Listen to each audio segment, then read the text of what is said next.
Bonsoir tout le monde. Aujourd'hui, je vous ai de niche 3 des histoires Reddit les plus dérangeantes. Abonnez-vous pour plus et on commence. Et si ces histoires te happent, rejoins le Lost Footage Club, notre communauté privée où les membres partagent leurs propres trouvailles dérangeantes. Le lien est dans la description. Mes anciens posts supprimés réapparaissent sur mon compte, transformés en confessions que je n'ai jamais écrites. J'ai 26 ans, je suis pharmacienne. Je m'appelle Margot, j'ai 26 ans, et je suis pharmacienne dans un petit village du Morvan. 300 habitants, une seule officine et une équipe de 3. Mon titulaire Quentin, qui a la soixantaine et me traite un peu comme sa fille, ma préparatrice Manon et moi. Je vis avec mon compagnon Bastien dans une maison en pierre à 20 minutes de la pharmacie. La semaine dernière, j'ai décroché un entretien dans une grosse officine de Dijon. Plus de responsabilités, un vrai salaire. Et comme tout le monde, j'ai paniqué à l'idée que le futur titulaire tape mon prénom dans Google. J'ai donc passé une soirée à nettoyer mon vieux compte Reddit. Des recettes de tarte aux mirabelles, des coups de gueule sur les gardes de nuit, une plainte assez gênante sur un patient relou. Supprimer, supprimer, supprimer. Bastien rigolait en me servant du vin. 3 jours plus tard, hier soir, j'ouvre l'application par réflexe. Mon profil est censé être quasi vide. Sauf que le post sur la tarte aux mirabelles, daté d'il y a 2 ans à la minute près, est de retour. Sauf qu'il ne parle plus de mirabelles. Il décrit, en détail clinique, une erreur de délivrance de méthotrexate sur une patiente de 82 ans. La posologie hebdomadaire confondue avec une prise quotidienne. La date, l'heure, le nom de la spécialité.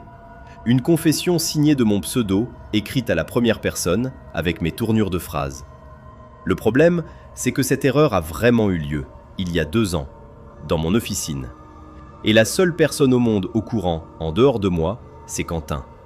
Comment quelqu'un d'autre pouvait-il connaître ce détail? J'ai passé la nuit dessus.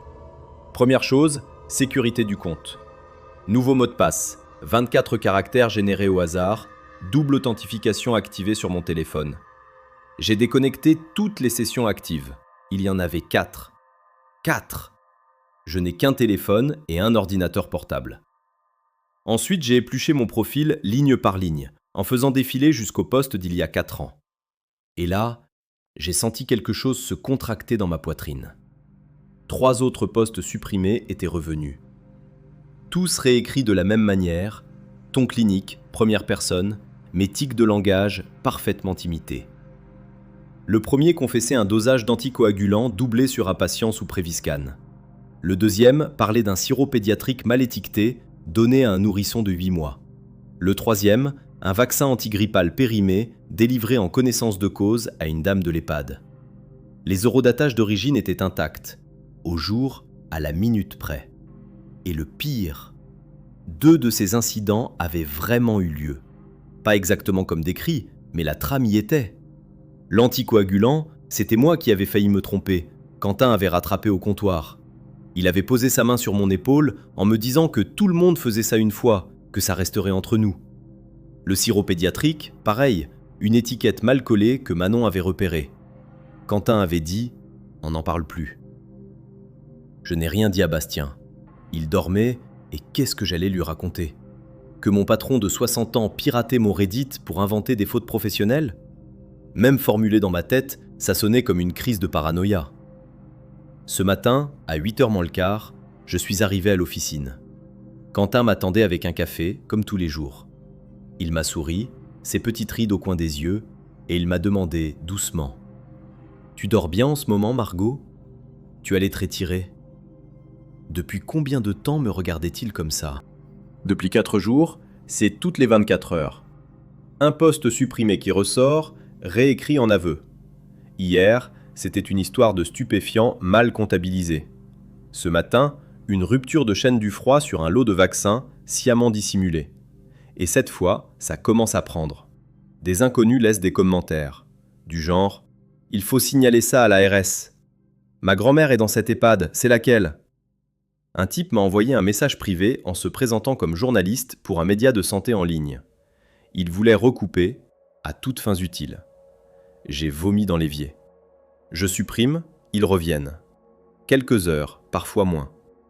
Et la nuit dernière, j'ai vu apparaître la mention « modifié ». Quelqu'un avait rajouté un paragraphe au post sur l'anticoagulant. Des détails que je n'aurais jamais pu inventer, parce qu'ils sont vrais. Le prénom de la patiente, l'heure exacte de la délivrance, le numéro de boîte. J'ai craqué hier soir. J'ai tout raconté à Bastien. Il m'a regardé comme si je lui annonçais un diagnostic. Il veut qu'on aille à la gendarmerie demain matin. Moi, je suis tétanisé. Parce que si les gendarmes lisent ces posts en premier, avant que je leur explique, ils vont voir une pharmacienne en train d'avouer en ligne. Mon nom n'est pas écrit, mais le village est minuscule. Ça va aller vite. Et puis il y a Quentin. 3 fois cette semaine, je l'ai trouvé debout devant le poste de l'arrière-boutique, immobile, la main sur la souris. Quand j'entre, il sourit, il dit qu'il vérifie une commande SERP. Sauf qu'aujourd'hui, l'écran affichait une fenêtre de navigation privée qu'il a fermée trop vite. Dans les commentaires, quelqu'un a écrit « Attends, tes posts supprimés reviennent en ligne avec le timestamp d'origine ?» Techniquement, c'est impossible sans accès admin ou sans quelqu'un qui a ton mot de passe depuis longtemps. Change tout maintenant. Un utilisateur nommé Throwaway Pharma a écrit « Pharmacien adjoint ici. Vérifie qui a accès au poste de l'arrière-boutique. Et surtout, si quelqu'un s'est connecté avec ton compte Reddit dessus. Une session ouverte un soir suffit. » L'auteur a répondu « Tu touches juste, et ça me rend malade de l'écrire. J'ai utilisé ce poste l'hiver dernier pendant une garde parce que mon portable était déchargé. Je n'ai jamais pensé à fermer la session Reddit. On est 3 à tourner sur cet ordi. Quentin y reste tard tous les jeudis pour faire les commandes, seul. » Un commentaire faisait remarquer « Capture tout, sauvegarde sur un cloud externe avec un autre compte et préviens un avocat avant l'inspection. L'ordre ne rigole pas avec ce genre de dossier, même quand c'est faux. » Quelques heures plus tard, elle est revenue. En catastrophe. « Il est derrière la porte, j'ai besoin d'aide, maintenant !»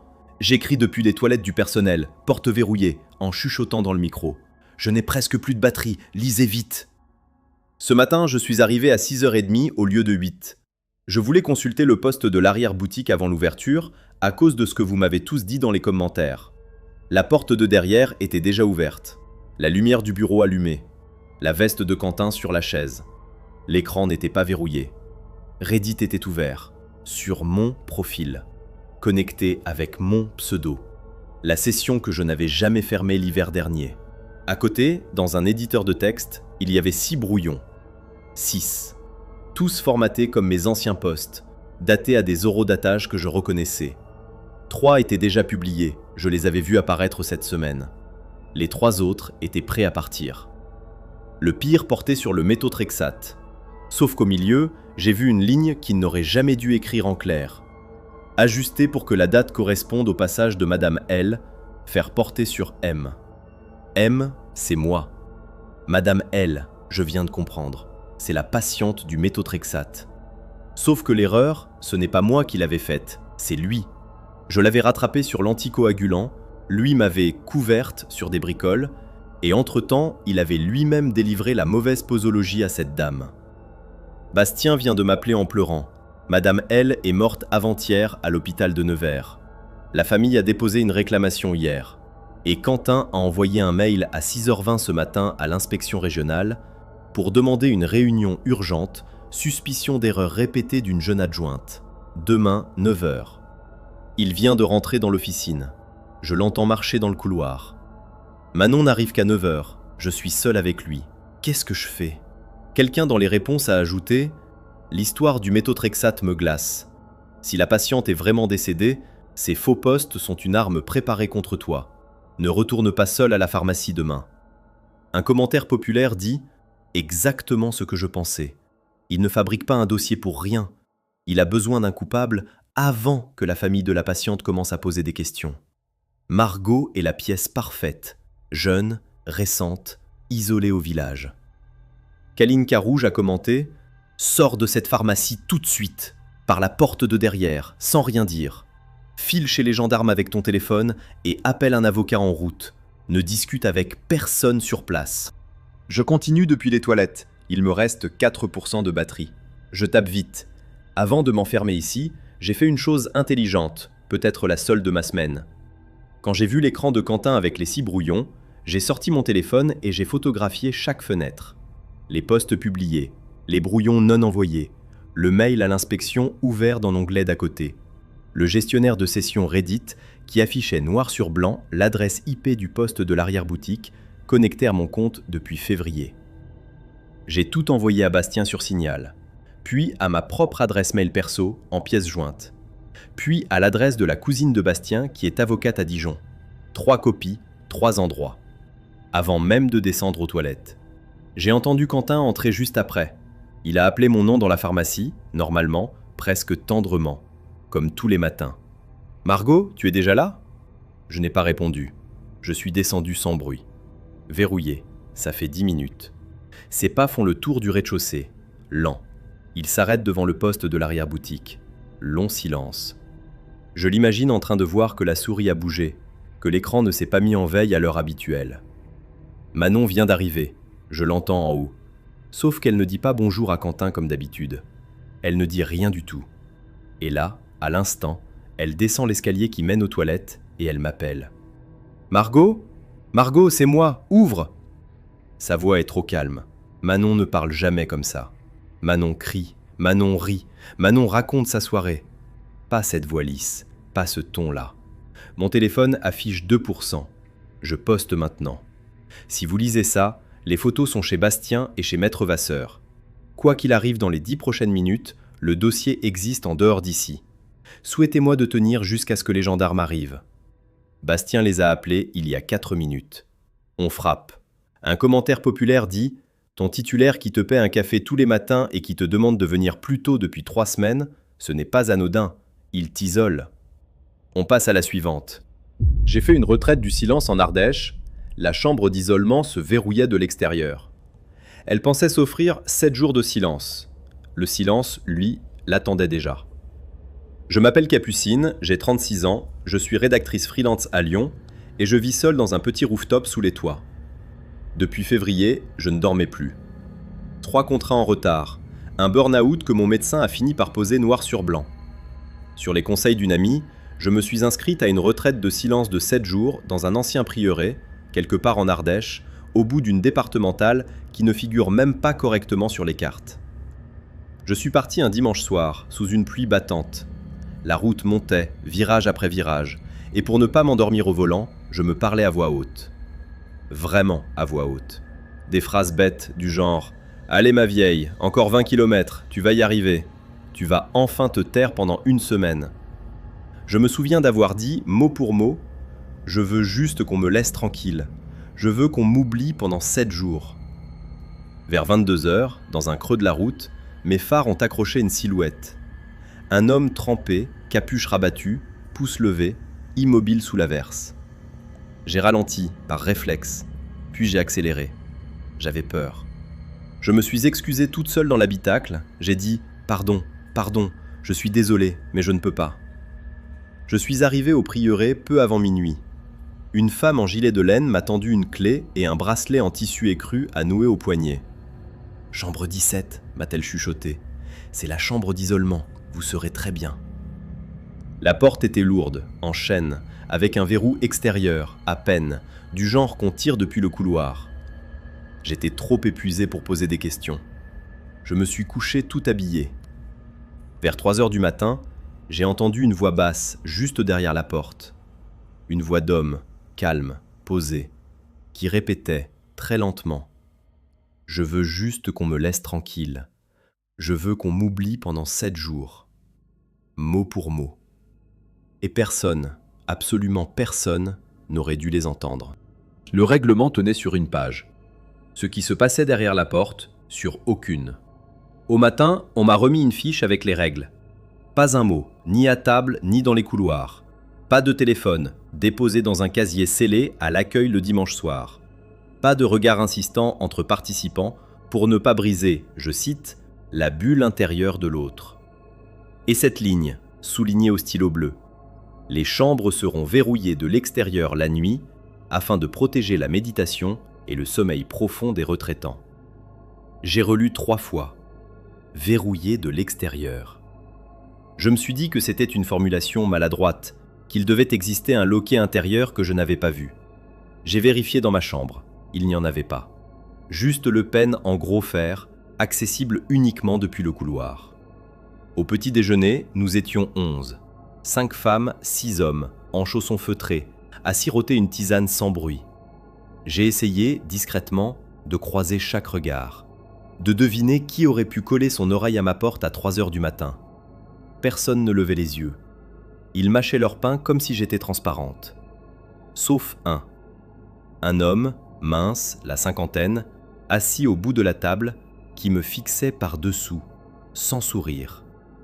Quelque chose dans la coupe de son visage me disait quelque chose, sans que j'arrive à poser dessus un souvenir précis. J'ai détourné les yeux la première. L'après-midi, j'ai craqué. J'ai essayé d'attraper l'encadrante dans le cloître, de lui faire signe que je voulais partir. Elle m'a souri, doigt sur la bouche, et m'a guidé gentiment vers ma chambre, comme on raccompagne un enfant. La porte s'est refermée.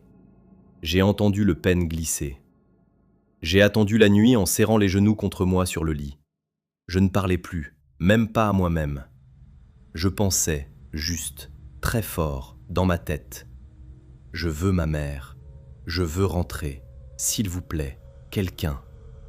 Vers 2 heures, la voix est revenue. Plus proche, collée au bois. Calme, presque tendre. Elle a dit « Je veux ma mère ». Elle a attendu, puis elle a ajouté « Je veux rentrer, s'il vous plaît, quelqu'un ». Ces phrases-là, je ne les avais pas dites. Je les avais seulement pensées. Le silence est devenu une cage. Et quelque chose, dans la cage, prenait des notes. La 3e nuit, j'ai poussé la commode contre la porte. Du chêne, plein, lourd, je l'ai traîné centimètre par centimètre sur les tommettes en grinçant des dents. Puis j'ai gratté un message au crayon à papier, sur la dernière page de mon carnet de méditation. Théo, si tu lis ça, appelle la gendarmerie. Je suis au prieuré, chambre 17, je ne peux pas sortir. J'ai plié le papier en 4, glissé sous la porte, et j'ai prié pour qu'un encadrant le ramasse en passant dans le couloir. Cette nuit-là, la voix n'a rien dit. Elle a juste respiré. Longtemps. À hauteur de poignet. Au matin, mon papier était sur l'oreiller, plié exactement comme je l'avais plié, posé à l'endroit où j'avais eu la tête. Et mon bracelet en tissu écru, celui qu'on m'avait noué à l'arrivée, était resserré d'un cran.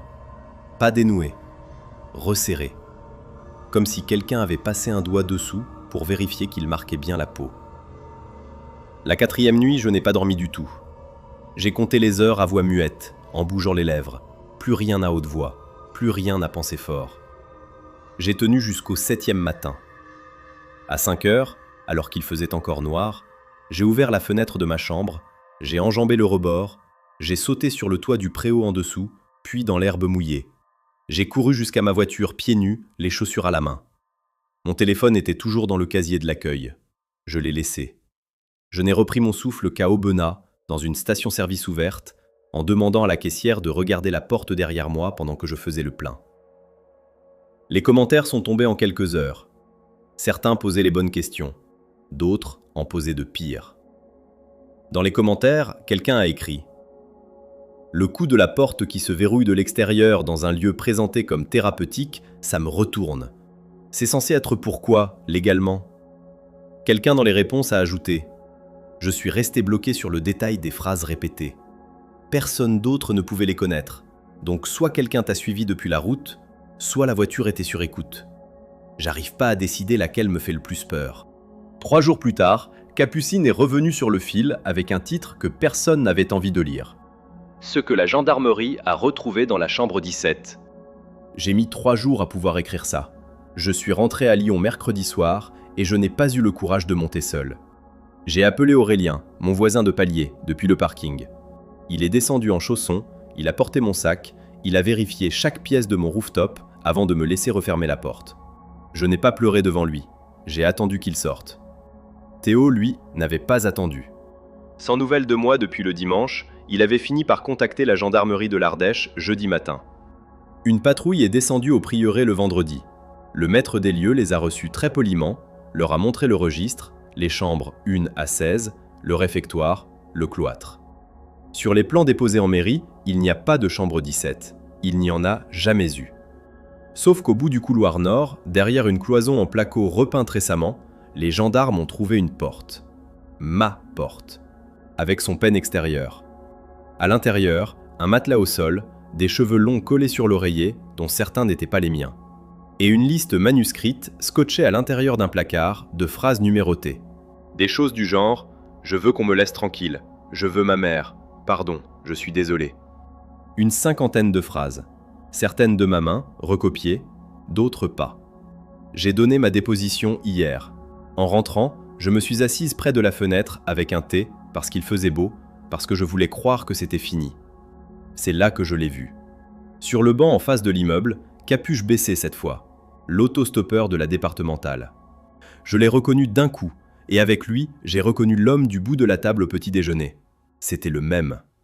Il a levé son poignet droit, sans bouger la tête, juste pour moi. Un bracelet en tissu écru, identique au mien, noué pareil. J'ai rappelé la gendarmerie. Ils ont vérifié. Son nom ne figure sur aucune liste d'inscrits. Et pourtant, le bracelet était bien réel. Quelqu'un, quelque part, le lui avait noué. Un commentaire populaire dit « Le silence comme arme, c'est très bien documenté en manipulation de groupe. Tu n'as pas eu un mauvais hasard, tu es tombé sur un endroit où le dispositif lui-même est l'agresseur. » Quelqu'un d'autre a ajouté « Tout à fait d'accord, une porte qui ne s'ouvre que de l'extérieur, on appelle ça une cellule, pas une chambre. Le vocabulaire bien-être sert juste à recouvrir la serrure. » Un commentaire populaire dit « Attends, tu dis qu'il portait le bracelet de la retraite ? Soit il y est entré après toi, soit quelqu'un de l'équipe le lui a donné. Aucune option n'est rassurante. » Et la réponse à cela était « C'est exactement ce qui me hante. » Quand la gendarmerie a vérifié la liste des inscrits, son nom n'apparaissait nulle part, mais le maître des lieux a refusé qu'on consulte le registre des intervenants extérieurs. J'ai compris à ce moment-là qu'il était autorisé à être là, et que c'est moi qui ne l'étais plus. 6 semaines plus tard, Capucine est revenu poser un dernier mot sur le fil. Plus calme. Pas apaisé. J'ai quitté le rooftop. C'était joli, la lumière, la vue, mais c'était aussi 11 fenêtres données sur ce banc. J'ai signé un studio en rez-de-cour, au fond d'un immeuble, sans vis-à-vis, avec une porte blindée à 3 points. Aurélien est venu m'aider à descendre les cartons un samedi entier, sans poser de questions. Théo m'appelle tous les soirs vers 22h, juste pour entendre ma voix, juste pour que je dise une phrase, n'importe laquelle, à voix normale. Je dors la lumière allumée dans la pièce principale. Pas dans la chambre, dans la pièce où on entre. Je ne sais pas pourquoi ça me rassure, mais ça me rassure. Je garde sur moi le bracelet en tissu écru. Je l'ai coupé au ciseau le soir où je suis rentré. Et je l'ai gardé dans une petite pochette plastique, au cas où la gendarmerie en aurait encore besoin.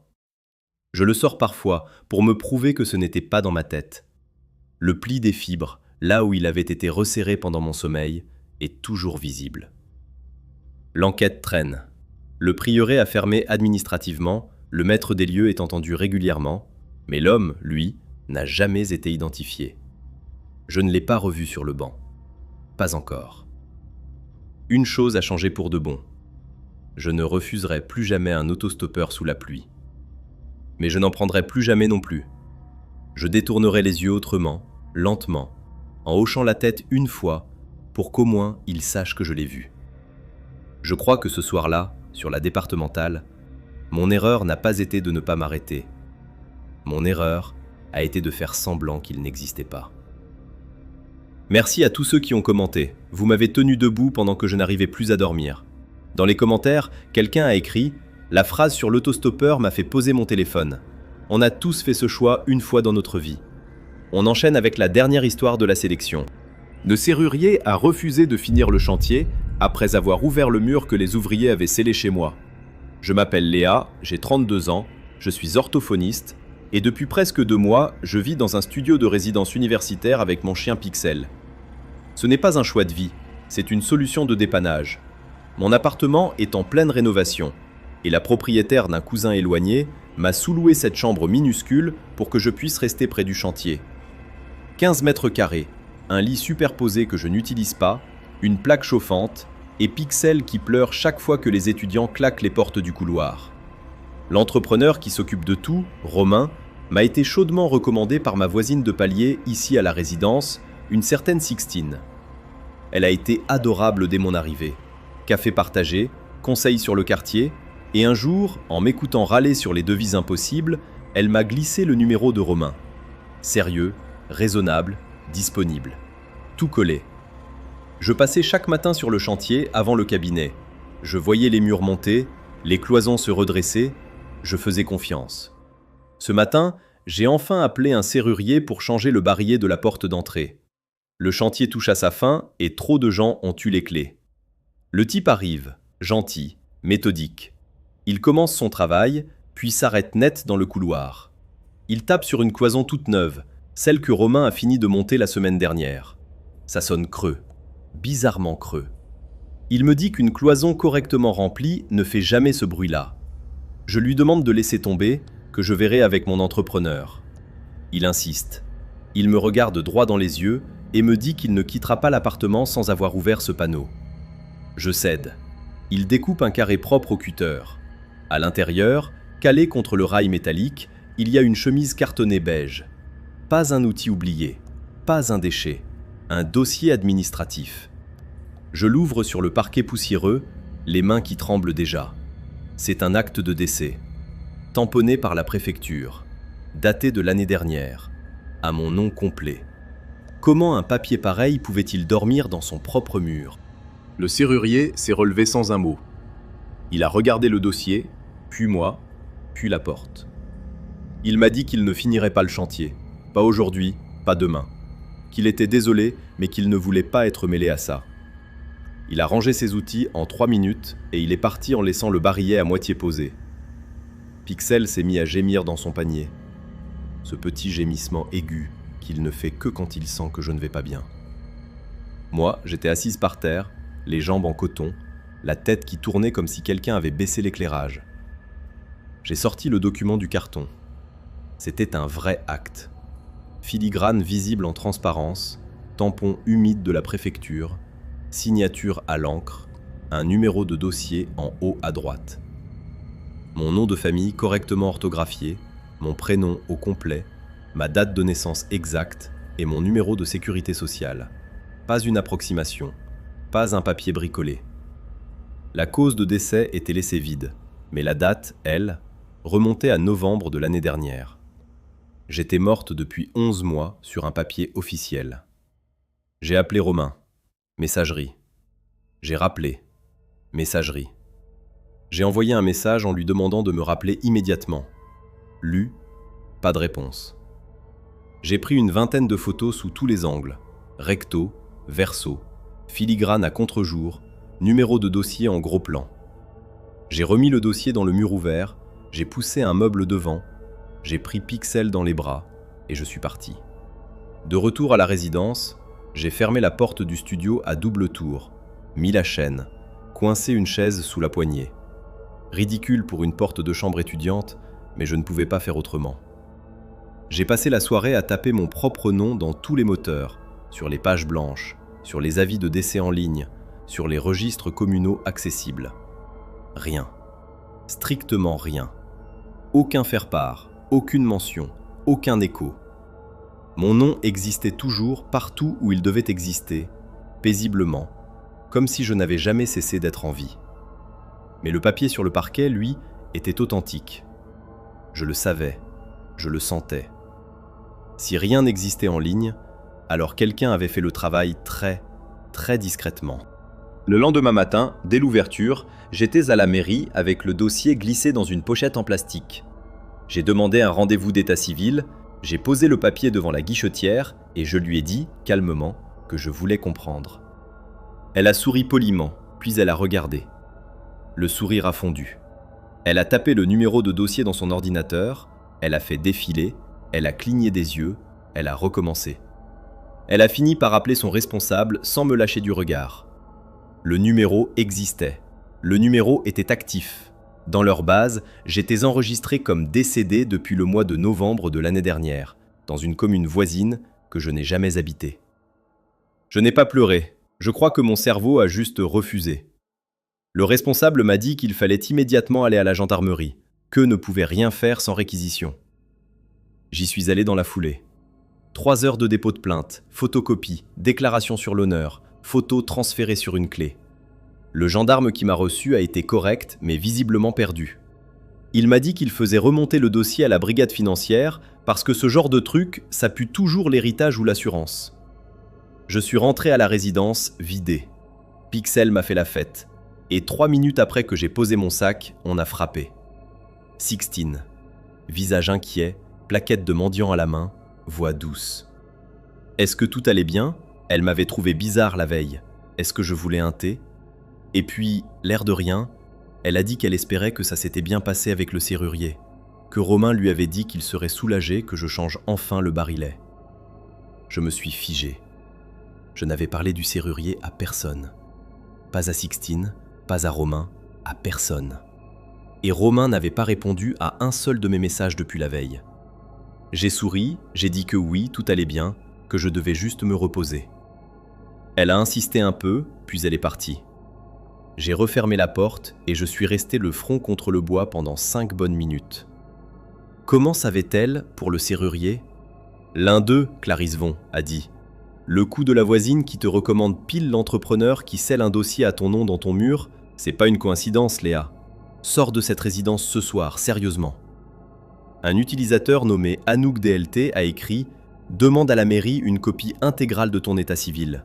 Si l'acte est enregistré quelque part, tu le sauras tout de suite et tu auras une preuve papier à apporter aux flics. » L'un d'eux, Juju Canez, a dit « Pixel a aboyé sur Sixtine la première fois? Les chiens sentent ces gens-là avant nous. » Et la réponse à cela était « Oui, et c'est ça qui me retourne maintenant que j'y repense. Pixel grognait dès qu'elle s'approchait de la porte. Je mettais ça sur le compte du déménagement et du stress. Je lui ai même donné des friandises pour qu'il s'habitue à elle. Je m'en veux tellement. 6 jours plus tard, Léa est revenue poster une mise à jour qui a glacé tout le fil. Ce que la gendarmerie a trouvé dans le dossier de Sixtine. Je reviens parce que beaucoup d'entre vous m'ont écrit en privé et que je vous dois la suite. La brigade financière a remonté le numéro de dossier en 48 heures. L'acte de décès trouvé dans mon mur n'est pas un faux artisanal. Il est rattaché à une vraie procédure de succession, ouverte l'an dernier dans une étude notariale d'une commune que je n'ai jamais mise les pieds, instruite, validée et déjà liquidée il y a 4 mois. Quelqu'un a hérité de moi pendant que je travaillais au cabinet en recevant mes patients. L'héritière déclarée, sur le papier, c'est Sixtine, ma voisine de palier, celle qui m'apporte du thé, celle qui m'a recommandé Romain, celle qui m'a accueilli à la résidence le jour de mon arrivée avec un petit mot manuscrit sous la porte. La gendarmerie m'a montré l'acte de notoriété, sa signature est dessus. Elle s'est présentée comme une cousine éloignée du côté de ma mère, avec des documents d'état civil falsifiés, mais bien faits.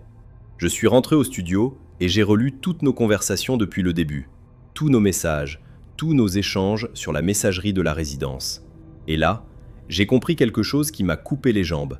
Ce n'est pas moi qui ai croisé Sixtine en arrivant. C'est elle qui était devant ma porte avec un carton dans les bras le jour où j'ai posé mes valises. C'est elle qui m'a abordé.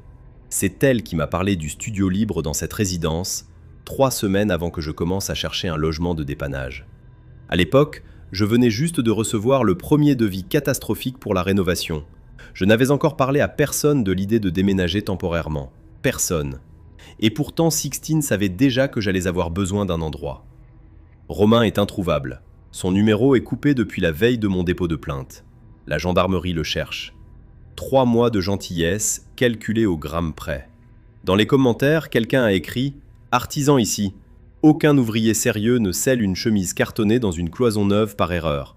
C'est volontaire et c'est planifié en amont du chantier. » Dans les commentaires, quelqu'un a écrit « Le pire dans ton poste, c'est pas le mur.